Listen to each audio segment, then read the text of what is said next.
pada kerangka garis besarnya kenapa kita memanggil untuk didengar keterangannya dua Menko dan dua Menteri. Jadi begini, ada dalil dari pemohon. Kedua pemohon itu yang menyebabkan Mahkamah memerlukan penjelasan dari Bapak Menko dan Ibu Menteri Keuangan. Begini juga, untuk pendidikan, karena sidang Mahkamah Konstitusi itu mendapat perhatian publik yang sangat luar biasa. Tidak saja di nasional, tapi juga internasional.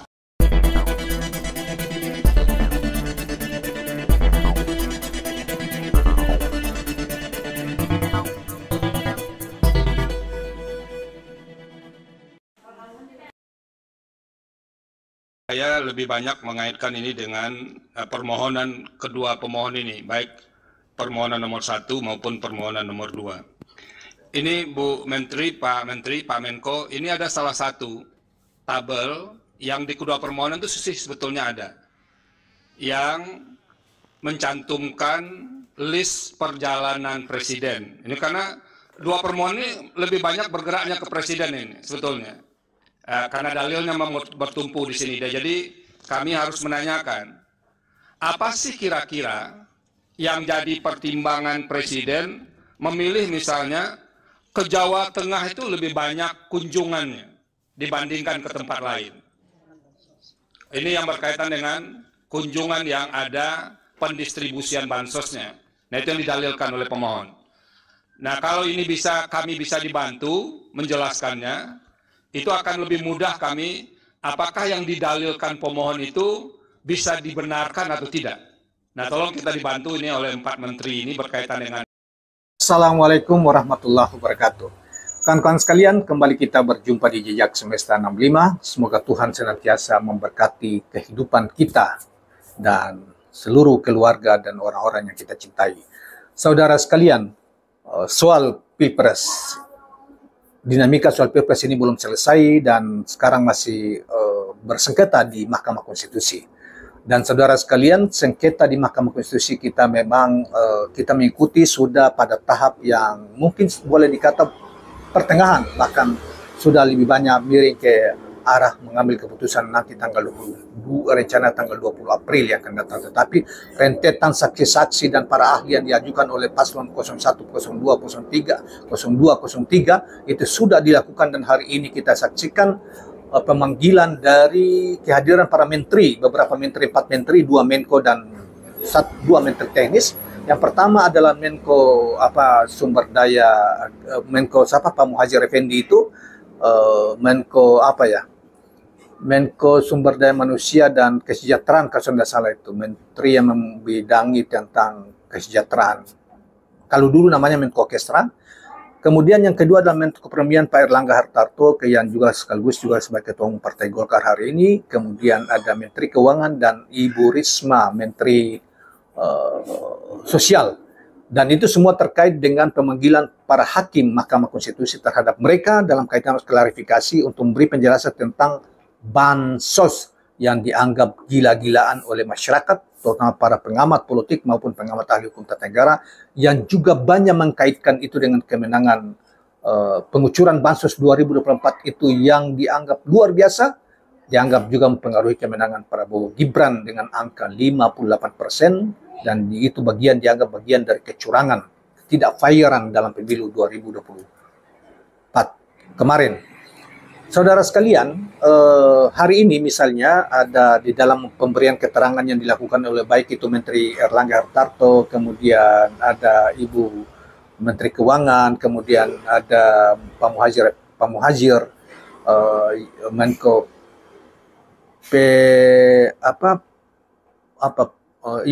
Menteri Koordinator Sumber Daya Manusia dan Kesejahteraan Sosial kalau tidak salah itu, atau Menko Kesra dulu,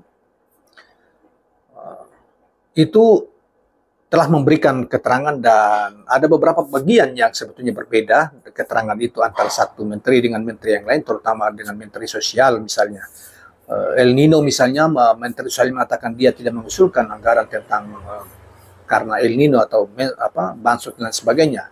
Tetapi saudara sekalian, ada yang menarik dari keterangan-keterangan kemudian respon dari misalnya dari Hakim Konstitusi terutama Profesor Saldi Isra, dan sebelumnya saudara sekalian di ILC ini oleh seorang ahli ilmu tata negara yang mempersoalkan tentang bahwa semua rentetan tentang bansos maupun apalagi terkait dengan masalah nabraknya aturan Undang-Undang nomor 7 tahun 17 tentang persyaratan pencalonan presiden wakil presiden yang dirubah, yang kemudian menimbulkan banyak masalah, kritik dan lain sebagainya, dianggap itu tidak sah, sehingga dianggap pencalonan Gibran itu juga. Dan dikomentari juga rentetan peristiwa itu oleh seorang ahli tata negara di dalam acara acara ILC itu. Saudara sekalian, sebentar kita akan tampilkan secara terbatas video-video bagaimana mereka mempersoalkan itu. Kemudian Saldi Isra mempertanyakan kenapa Pak Jokowi itu dalam hal bansos itu dilihat dari peta laporan dari katanya dari paslon 1, begitu seringnya beliau berkunjung ke Jawa Tengah dalam 1 bulan, bahkan dikatakan ada 30-an kali atau berapa puluh kali itu ini berkunjung ke sana, dan itu dalam kaitan masalah bansos. Apakah ini bagian dari strategi bagaimana Pak Jokowi membongkar basis PDIP yang selama ini dikenal sebagai Jawa Tengah itu, Jawa Tengah PDIP? Dan hasilnya di pemilu kemarin minimal versinya KPU mengatakan Ganjar pun dikalahkan oleh Gibran atau Prabowo Gibran di Jawa Tengah itu. Wallahu alam, karena diduga bahwa banyak sekali kecurangan terjadi kecurangan itu terjadi di lapangan karena pengaruh bansos itu dapat uang dan segala macam sebagaimana yang diungkapkan para politisi PDIP maupun politisi lainnya. Politisi yang relatif diam itu adalah politisi PKS misalnya.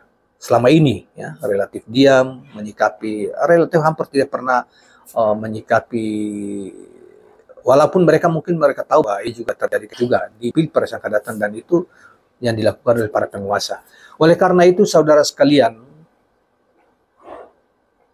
pemanggilan para menteri tentang status bansos, perencanaan bansos, kemudian adanya di APBN sudah dijelaskan oleh Sri Mulyani, nyatakan bahwa bansos yang kita triliun termasuk haji dijelaskan 490-an triliun itu sudah disetujui DPR dan adanya di APBN gitu katanya. Tapi kalau kita lihat ternyata itu bukan bansos, karena itu juga termasuk atau itu juga ada suatu keluarga dalam tanda petik bansos, yaitu karena misalnya subsidi itu juga dianggap bagian dari bansos juga.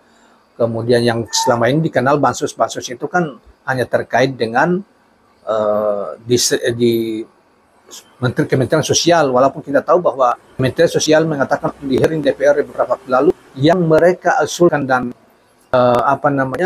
mereka ada pada mereka itu hanya sekitar 70-an triliun gitu, bukan 490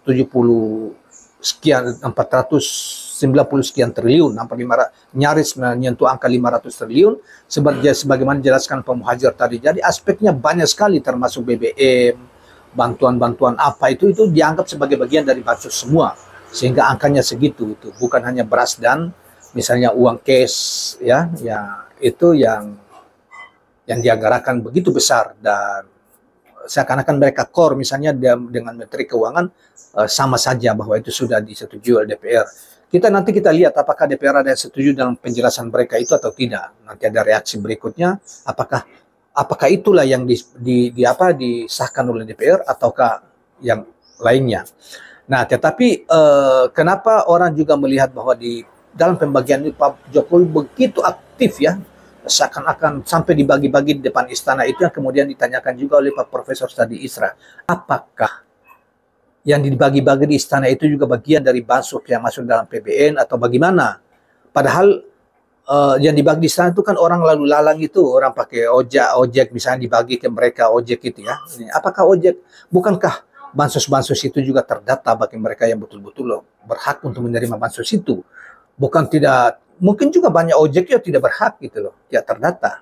Nah, sementara data itu kan adanya di Kemensos ya. Sementara ini kan setiap orang yang lewat misalnya lewat ojek-ojek itu diberikan bansos seperti yang di depan istana itu. Kemudian dipertanyakan oleh Profesor Saldi Isra, apakah itu juga yang termasuk di APBN kan atau bagaimana? Kemudian kenapa begitu seringnya Pak Jokowi itu ke Jawa Tengah dalam kaitan masalah bansos. Yang dipertanyakan oleh Pak Sadli Isra juga, kemudian juga banyak disorot oleh hakim-hakim yang lain, yang tentunya saudara sekalian juga sudah mendapatkan informasi itu dari berbagai media yang lain. Nah, saudara sekalian, itulah yang yang paling menurut saya ya ini memang luar biasa hakim Mahkamah Konstitusi ini di kali ini ya punya kemajuan mencoba untuk menggali berbagai informasi, dan saya kira itu sebelum mengambil keputusan saya kira preferensi seperti ini harus diambil lebih luas ya. Bahkan ada yang meminta seperti PDIP minta Kapolri dihadirkan juga karena mereka juga mendalilkan bahwa polisi juga terlibat, ASN terlibat, TNI bahkan oknum-oknum terlibat pergerakan untuk melakukan pemenangan terhadap Jokowi Prabowo Gibran tersebut, sehingga bahkan kecurangan yang lain, manipulasi misalnya sirekap dan lain sebagainya misalnya ya. Nah, tentunya ini semua dari versi Amin, paslon 01 maupun 03. Sementara 02 menganggap bahwa itu tidak ada. Bansos-bansos itu sudah di APBN-kan dan itu tidak ada dampaknya katanya untuk dampak elektoral terhadap Gibran dan lain sebagainya. Itulah pembelaan yang mereka, saksi-saksi yang mereka ajukan seperti Profesor Margarito maupun yang lain-lainnya, termasuk tim-tim sukses mereka seperti Kodari, ya, seorang peneliti yang sejak awal juga mendorong perpanjangan masa jabatan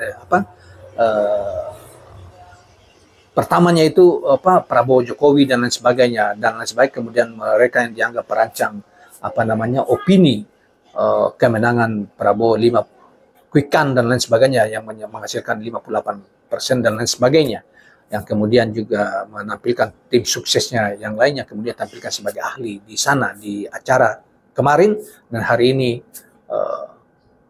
khusus 4 menteri itu dipanggil untuk diminta menjelaskan tentang bansos dalam kaitan masalah pemilu, dan kemudian hakim MK seperti Sadli Isra itu kemudian mempertanyakan beberapa hal terkait misalnya pembagian bansos oleh presiden di depan Istana Negara, kemudian presiden dalam kaitan bansos lebih banyak ke Jawa Tengah, kok banyak sekali kaitannya apa gitu loh, padahal kemudian yang lain-lain dan lain sebagainya. Saudara sekalian, tetapi sebelumnya juga sudah Profesor Ferry Amsari juga mempersoalkan banyak hal di ILC terkait dengan masalah kecurangan pemilu ini. Kita kaitkan dan nanti kita hadirkan penjelasan mereka di dalam video kita sebagai pelengkap dengan screenshot yang akan kita lakukan. Terima kasih kawan-kawan sekalian, jangan lupa subscribe, like, dan share channel ini. Assalamualaikum warahmatullahi wabarakatuh.